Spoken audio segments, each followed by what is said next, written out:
mates, it's Julie, and welcome to Monday's episode of The Boaters TV.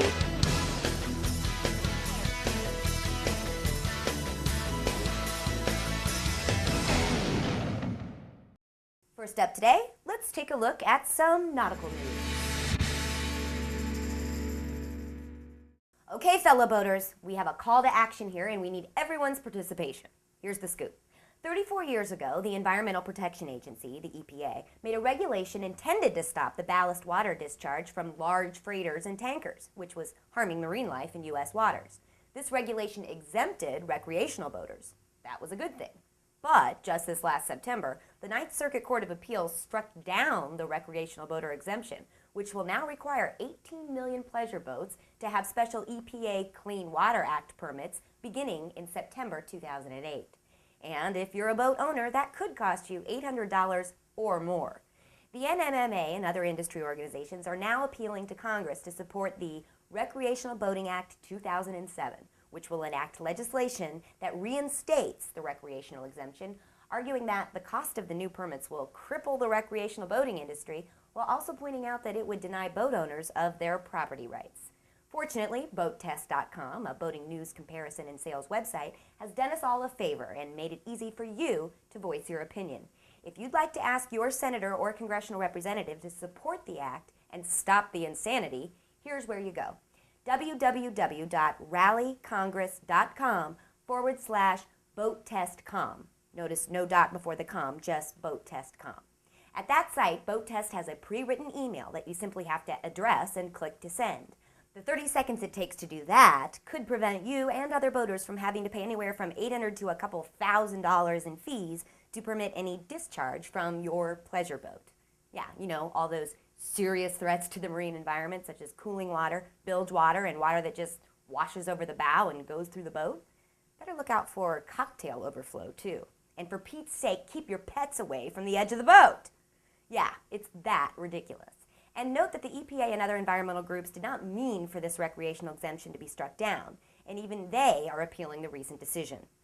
And you know, as outlandish as it all sounds, this isn't the first time that a federal bill has had unintended consequences for regular boaters. You may recall 15 years ago, Congress passed a bill to tax the rich boat buyers with a 10% luxury tax. The bill ended up putting tens of thousands of blue-collar marine workers out of a job for nearly 2 years and nearly killed an industry. Let's hope Congress comes to its senses a little more quickly this time. Next up, here's what's off the hook in our weekly fishing segment. Today's fishing tip of the week comes to us once again from our friends at Hooked on OC, a new national fishing show airing 4 nights a week on the Sportsman Channel. Today, host of Hooked on OC, Scott Lennox, is preparing to do some tuna trawling. You can see we're doing some yellowfin and bluefin tuna fishing.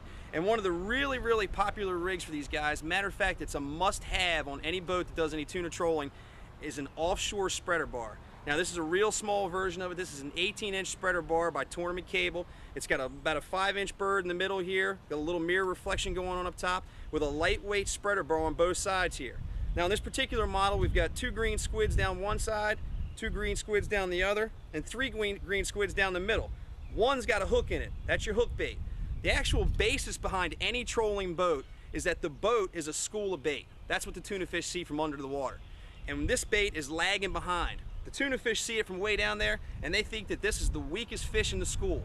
The weakest fish can't keep up, so that's the one they're going after. These spreader bars work like a charm. Right now off of Ocean City, they're catching yellowfins anywhere between 30 and 60 pounds. These spreader bars are available at tournamentcable.com. It's an awesome rig. You can also go to Sunset Provisions website at ocsunsetmarina.com to pick them up. We ship all over the country. If you'd like to email me directly, you can do it at scott@ocsunsetmarina.com. Folks, we hope you enjoy the show. Thanks to Scott Lennox and producer Dave Messick for sending in that clip. Go to the Sportsman Channel's website for airtimes of Hooked on OC, and for more information on the show, visit their own website at www.hookedonoc.com. And now it's on to another installment of Ship's Domains, a feature devoted to cruising and perusing boating sites online. As an online show here at the Boaters TV, we love when well-known and established offline print media move forward with the times and embrace the online medium as well.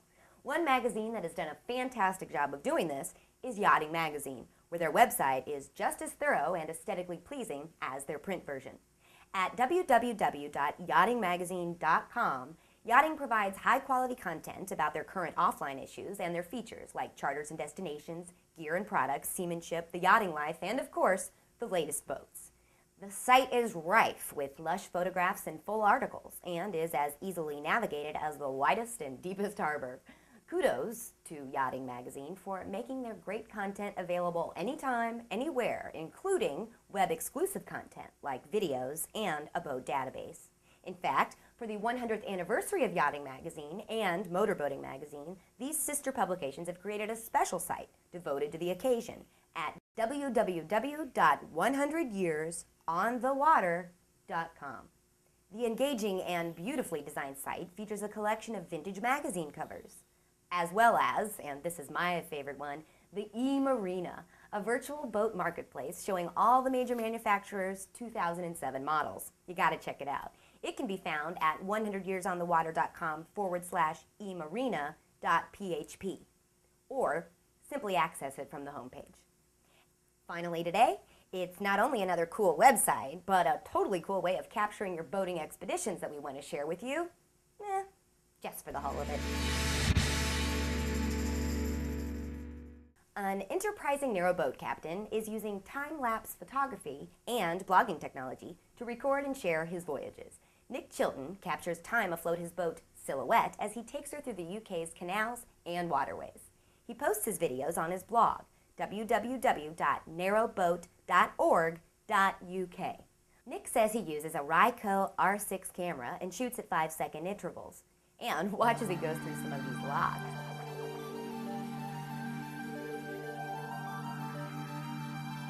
Watch as he takes a 270-degree turn. And oh boy, here comes the tunnel. There's no knowing where we're rowing. And that's a wrap on another episode of The Boaters TV.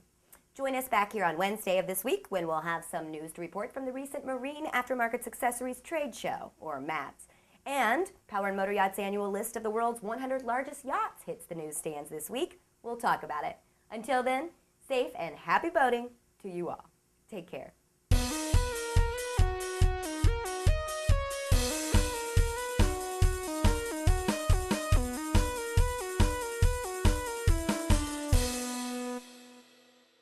This episode of The Boaters TV was brought to you by the letter O. That's O for Oscar, and signifying